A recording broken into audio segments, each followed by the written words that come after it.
So Richard, we're back. Still got our Traeger going, and we're going to do a fish dish now.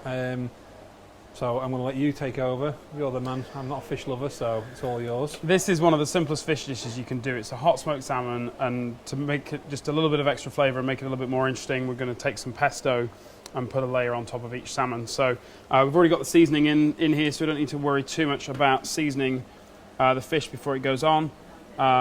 Because like I say, you've got the parmesan and the pesto and everything else. But we're going to smoke this with some hickory, just to get a little bit of an intense flavour in there. The stronger the wood, I would go for something like a hickory with a short cook time dish like a salmon, just because you've got a short amount of time to get the smoky flavour into the food. Alternatively, you could very easily just go for an apple or something like that, but just to get a bit of extra punch of flavour in there, I just like to go for a darker, more intensive wood. So just a nice little layer on these salmon fillets, keeping it up off the sides, and then we'll put these straight onto the barbecue, and we'll give them their time. So do you have to be careful which wood you select when you're doing slower cuts? Or longer cuts and things like that? Is it? It's kind of like pairing spices or wines with food. It's a little bit of personal preference, but for me, if somebody's getting into smoking or with the Traegers selecting the wood pellets to use, I would if something's a short cook time like a piece of salmon that's going to take about 8-10 minutes, I would probably go for a more intense wood. Yeah. Just because you've only got a short amount of time to get that flavour into the fish.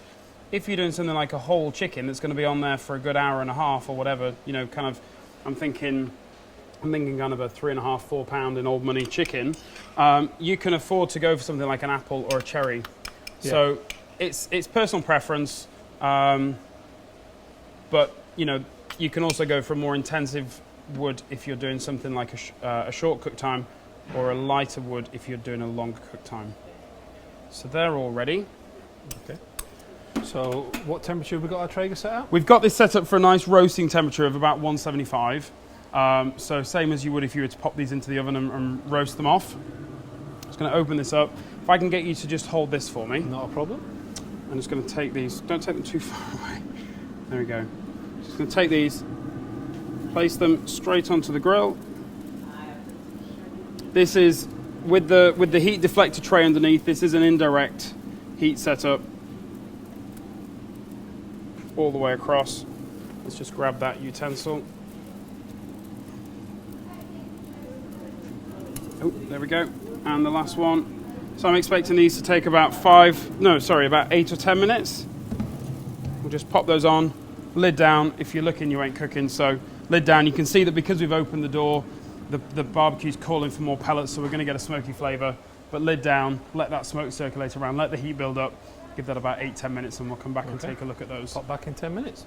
So we've given our salmon 8 to 10 minutes. 8 to 10 minutes. Let's have a look. Let's have a look. With your salmon, I don't know whether you want to get a close-up on this one, Adrian, but with your salmon, if you give it a little squeeze, if you think it's going to flake on you, it's cooked. You can use a temperature probe, 55, 60 degrees, fresh salmon, nice and rose, good to go. So if you want to grab the chopping board, yep, I'll hold that for you. We'll just take this.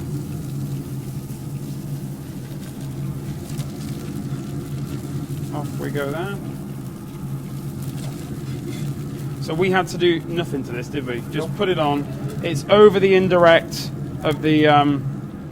It's effectively on an indirect heat surface because of the deflector tray inside the barrel, but we get the benefit of. Oh, a little bit. There we go. We get the benefit of the wood smoke. So lid down. If we were finishing with that, we'd turn that off. Just put that onto the shutdown cycle.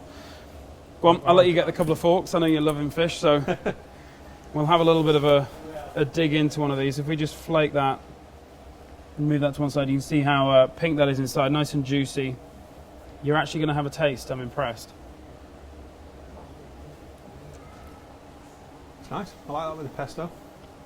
So, if you want to know about any more tips and hints and tips about this video, more information regarding barbecues, visit the barbecue shop here in store at Hayes Garden World. On our website, we have more regular blogs, daily events, regular events in store. Our staff don't just sell barbecues; they use them all the time. Facebook, Instagram, Twitter, all the social media platforms. So yeah, give it a go. Yep.